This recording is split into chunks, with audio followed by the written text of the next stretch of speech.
Namaste. Hamisha Khush Raho Bitya.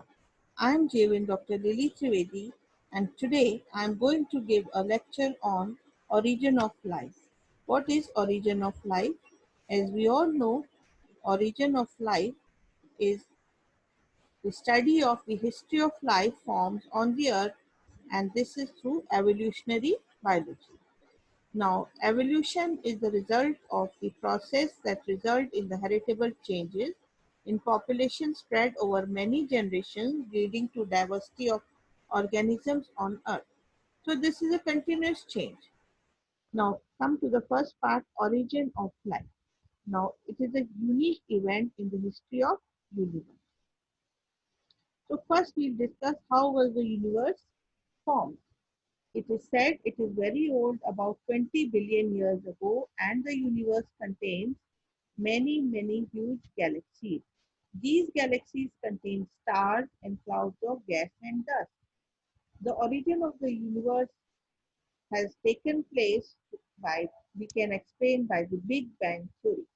Now, what is Big Bang theory? It states that a huge explosion occurred and the universe expanded. Temperature came down and the hydrogen and helium were formed later.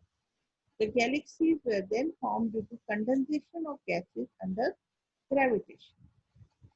Earth was formed 4.5 billion years back in the solar system of the Milky Way galaxy. The water vapor, methane, carbon dioxide, and ammonia released from the molten massive covered the surface.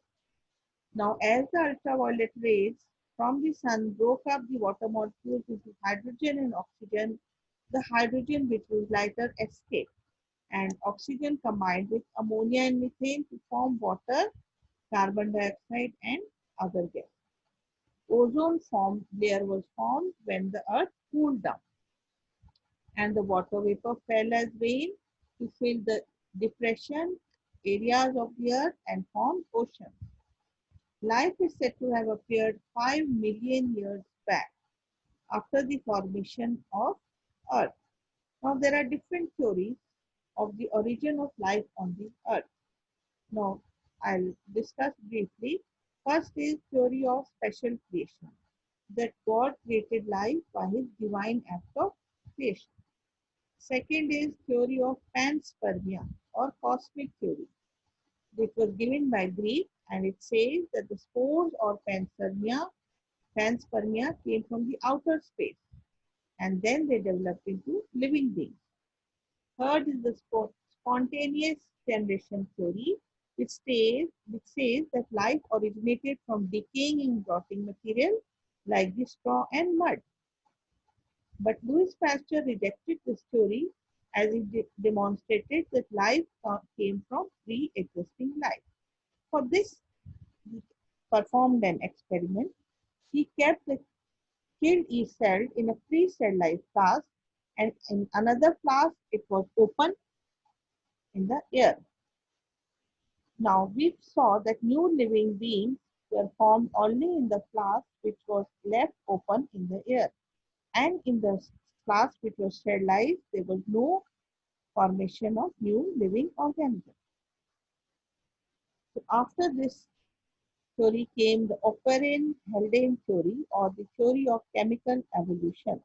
It stated that life originated from pre-existing non-living organic molecules and that formation of life was preceded by chemical evolution. The conditions on the earth favored the chemical evolution and were high temperature, volcanic storms, and reducing atmosphere that contained ammonia, methane, and water vapor. Miller also performed an experiment to prove the chemical evolution. It was carried out by S.L. Miller and H.C. Urey in 1953. They took a closed flask containing ammonia, hydrogen dioxide, and methane and water vapor, and the temperature was maintained at 800 degrees centigrade. They created an electric discharge. Now, these were the conditions which were present at the primitive stage of the earth. Now, after a week, what they found was amino acids were formed, complex molecules like sugar, nitrogen base, pigments, fats, etc. were found. And we see that similar compounds are also seen, and the chemical evolution of life is a theory which is more or less accepted. Then was the origin of the first cell. How was the first cell formed? Now, they say it came 3 million years ago, and the molecules there were like RNA, protein, and polysaccharides. And the cellular life forms were single cell formed in the aquatic environment, and they were from abiogenesis. That is, they first rose slowly through evolutionary forces from non-living molecules, and this is accepted theory. Then further life evolved through the evolution, and that is through the paleontology, comparative anatomy and morphology, biochemical physiology, biogeography, embryology, and paleontology, that is study of fossils. All these evidences have said that the first molecule which was formed further evolved into more complex organisms. So students, I hope you have found my lecture interesting, and if you have any query, please give in the comment section.